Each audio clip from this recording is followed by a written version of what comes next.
On today's show, it could be the biggest business scandal to ever hit Germany, and it involves all their car companies. Baojun, GM's Chinese brand, launched its first electric car, and Ford creates a pickup truck for police officers. All that and more coming right up on Autoline Daily.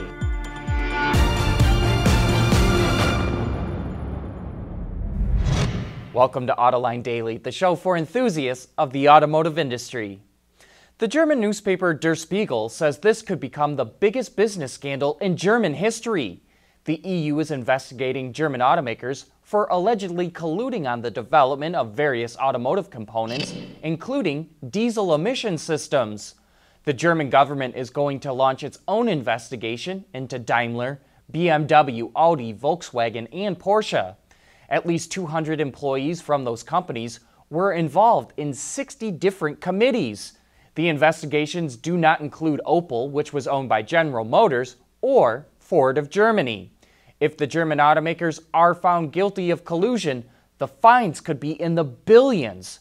Daimler declined to comment on the allegations, as did Volkswagen, but VW scheduled an emergency meeting of its board to discuss the issue. BMW denies any collusion, while a media report in Germany says Audi could remove 4 of its board members. Baojun, GM's China-only brand that's also partly owned by SAIC and Wuling, just launched its first all-electric car called the E100. As you can see, this two-seater looks very similar to a smart car.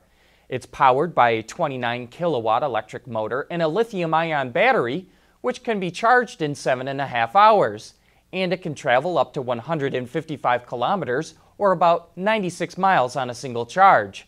The company is initially selling the vehicle in limited numbers in the Guangxi region of China.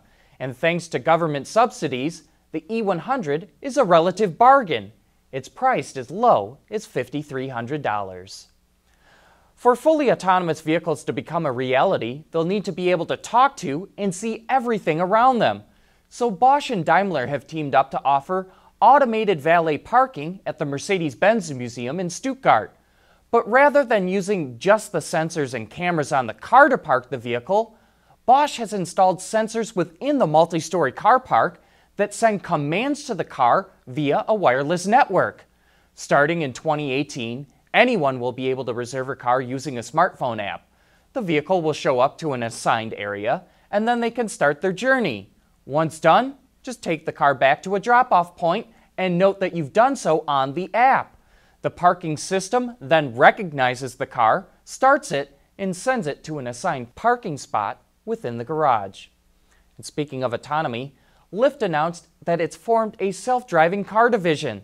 The company will open a new facility in Palo Alto, California, that will eventually staff several hundred engineers.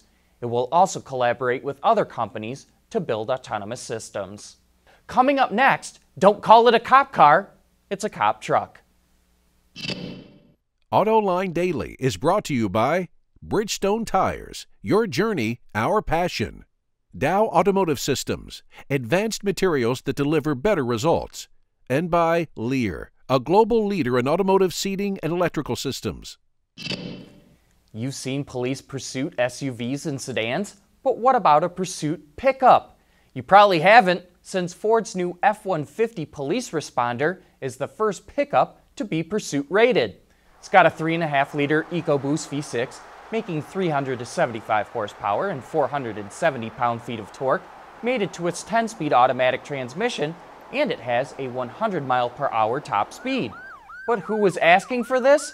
Well, Ford says customers like Border Patrol or the DNR asked for better off-road pursuit vehicles.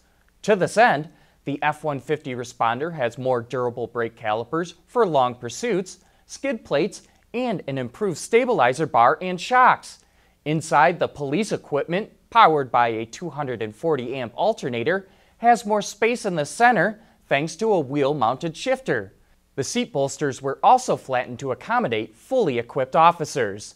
The F-150 responder will be available next spring. With sales of passenger cars dropping in the American market, Ford may drop the next-generation Fiesta from its U.S. lineup, according to Romanian publication 0-100.ro.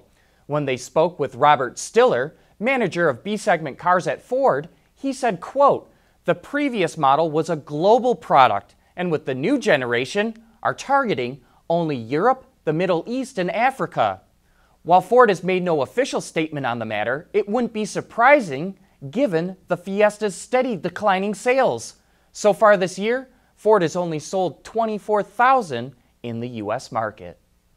Putting on a Concours d'Elegance takes a ton of work, especially tracking down and getting the cars you want. That's coming up next. We set up an obstacle course to demonstrate Bridgestone's Blizzak WS80 tires. Whoa! The advanced engineering of our tires helps you stop safely on ice. In fact, they stop 33% faster than an all-season tire. Wow. Yeah, we're not done yet.